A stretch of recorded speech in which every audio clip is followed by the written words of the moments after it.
नमस्कार, सुरेखा रेसिपीमध्ये तुमचे खूप खूप स्वागत आहे. फ्रेंड्स, शिल्लक राहिलेल्या भाताचं आपण काय करतो?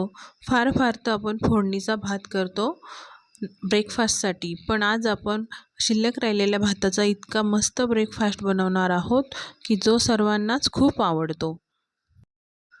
तर इथे मी रात्रीचा शिल्लक राहिलेला भात घेतलेला आहे. आता हा भात आपल्याला मिक्सरमध्ये टाकून घ्यायचा आहे. इथे एक वाटीचं प्रमाण आपल्याला फिक्स करायचं आहे. मी तर ही वाटी घेतलेली आहे.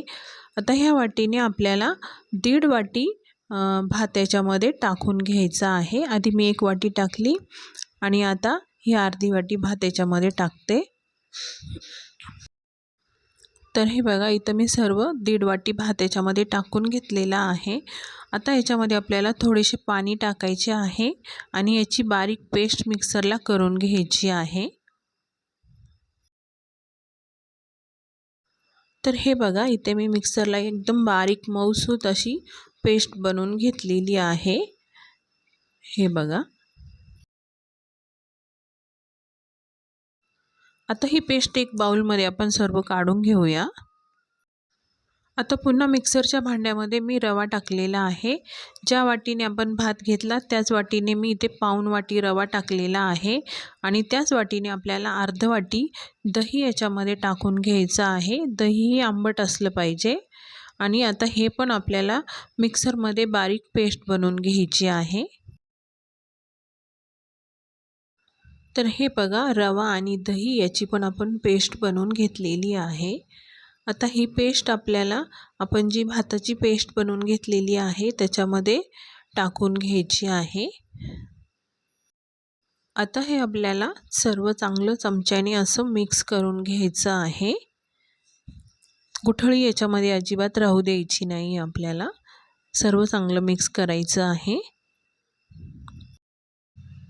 आता याच्यामध्ये आपल्याला थोडेसे पाणी टाकायचे आहे आणि हे पाणी याच्यामध्ये चांगले मिक्स करून घ्यायचे आहे. आपण इडलीसाठी जसे बॅटर बनवतो तसे हे बॅटर बनवले आहे. आता हे आपल्याला 15 मिनटं झाकून ठेवायचे आहे. तोपर्यंत आपण चटणी बनवून घेऊया. त्यासाठी मी इथे मिक्सरच्या भांड्यामध्ये शेंगदाणे टाकलेले आहे अर्धी वाटी. त्याचबरोबर थोडेसे फुटाणे टाकलेले आहे टरकलं काढून. आता यामध्ये 5-6 हिरव्या मिरच्या टाकलेल्या आहे. मिरच्या तुम्ही तुमच्या आवडीनुसार कमी जास्त टाकू शकता. त्याचबरोबर 7-8 इथं मी लसणाच्या पाकळ्या टाकलेल्या आहेत आणि सोबतच कापलेली कोथिंबीर आपण याच्यामध्ये टाकून घेणार आहोत. आता यामध्ये चवीनुसार मीठ टाकून घेऊया. आता यामध्ये अर्धा चमचा साखर मी टाकलेली आहे आणि आता याच्यामध्ये थोडेसे पाणी टाकून आपल्याला याची बारीक चटणी बनवून घ्यायची आहे पातळ. हे बघा, अशी चटणी बनवून घेतलेली आहे. आता ही सर्व एका बाउलमध्ये आपण काढून घेऊया. आता या मिरचीवर टाकण्यासाठी आपण एक तडका बनवून घेऊ. त्यासाठी मी पातेल्यामध्ये 2 चमचे तेल टाकलेलं आहे. आता यामध्ये आपल्याला 1 चमचा मोहरी टाकायची आहे. मोहरी चांगली तडतडली की त्याच्यामध्ये 1 चमचा आपल्याला जिरे टाकायचे आहेत. त्याचबरोबर 9-10 कढीपत्त्याची पाने टाकायची आहेत. त्याचसोबत मी थोडेसे हिंग पण याच्यामध्ये टाकलेले आहे.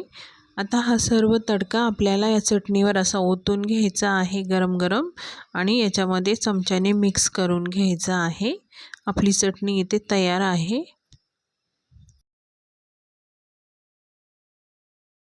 आता आपण बॅटर बघूया. बॅटर पण आपलं इथं मस्त 15 मिनटं रेस्ट झालेलं आहे. हे बघा, रवा चांगला याच्यामध्ये मुरलेला आहे. आता हे आपण चांगलं फेटून घेऊया. आता आपण याच्यामध्ये चवीनुसार मीठ टाकणार आहोत. भातात पण आपण मीठ टाकतो, त्याच्यामुळे मीठ हे जपूनच टाकायचं आहे. आणि इथे मी एक इनो पाऊच घेतलेला आहे. तो इनो पाऊच पण आपल्याला याच्यामध्ये टाकून घ्यायचा आहे. आता इनोवर आपण 1 चमचा पाणी टाकून घेतलेलं आहे आणि हे सर्व आपल्याला पुन्हा चांगलं मिक्स करून घ्यायचं आहे. तर हे बघा, किती छान आपलं इडलीसाठी बॅटर तयार झालेलं आहे. इथे मी इडलीचे भांडे घेतले आहे आणि त्याला तेल लावून घेतलेलं आहे. आता आपल्याला या वाट्यांमध्ये हे बॅटर सर्व टाकून घ्यायचं आहे एकसारखं. आपल्याला हे बॅटर थोडं कमीच टाकायचं आहे, कारण जेव्हा आपली इडली फुलेल तेव्हा त्याला जागा पाहिजे. तर इथे मी इडलीचे 2 भांडे घेतलेले आहे आणि त्याला पण मी तेल लावून घेतलेलं आहे आणि याच्यामध्ये पण आपल्याला आता हे बॅटर टाकून घ्यायचं आहे राहिलेलं. फ्रेंड्स, तुम्ही माझ्या चॅनलला अजून सबस्क्राईब केलं नसेल तर प्लीज सबस्क्राईब करा. रेसिपी आवडली तर लाईक आणि शेअर नक्की करा.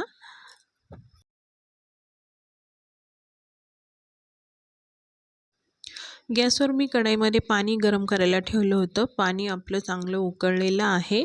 आता याच्यामध्ये आपल्याला ह्या इडलीच्या दोन्ही प्लेट्स ठेवून घ्यायच्या आहे व्यवस्थित आणि झाकण लावून आपल्याला या 15 मिनटं मीडियम फ्लेमवर वाफवून घ्यायच्या आहेत.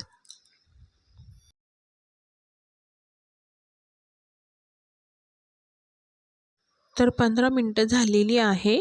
आपण बघू इडली झाली की नाही. तर हे बघा, आपली इडली पण इथे तयार झालेली आहे, मस्त शिजलेली आहे. आता आपण गॅस बंद करूया आणि ह्या इडल्या आपण थंड करून घेऊया. तर फ्रेंड्स, आपल्या इडल्या इथं थंड झालेल्या आहेत. आता हे आपल्याला काढून घ्यायचे आहे. त्यासाठी मी इथे एक चमचा घेतलेला आहे आणि या चमच्याच्या मदतीने आपल्याला अशा ह्या इडल्या काढून घ्यायच्या आहे. सर्वात आधी याचे काठ आपल्याला असे सोडून घ्यायचे आहे आणि आपल्याला काढून घ्यायची आहे अशी हळूवार. हे बघा किती छान आपली इडली झालेली आहे. मी दोन्ही साईड तुम्हाला दाखवते. आता अशाच प्रकारे आपल्याला सर्व इडल्या ह्या हळूवारपणे काढून घ्यायच्या आहे. तर हे बघा, सर्व इडल्या मी प्लेटमध्ये काढून घेतलेल्या आहे. त्यासोबत चटणी पण ठेवलेली आहे. किती पांढऱ्या शुभ्र आपल्या इडल्या झालेल्या आहेत, तुम्ही बघू शकता. एक इडली मी तुम्हाला जवळून दाखवते. हे बघा किती मऊ झालेली आहे आपली इडली. खूप छान दिसते पण आहे. एक तोडून पण दाखवते. मध्ये पण खूप छान परकाई शिजलेली आहे. कोणी म्हणणार पण नाही की आपण हे उरलेल्या भाताची इडली बनवलेली आहे. तर फ्रेंड्स, तुम्हाला ही उरलेल्या भाताची इडली कशी वाटली? ही रेसिपी तुम्हाला आवडली का? हे मला कमेंटमध्ये सांगा. पुन्हा भेटू पुढच्या रेसिपीमध्ये. तोपर्यंत मस्त खा आणि मस्त राहा.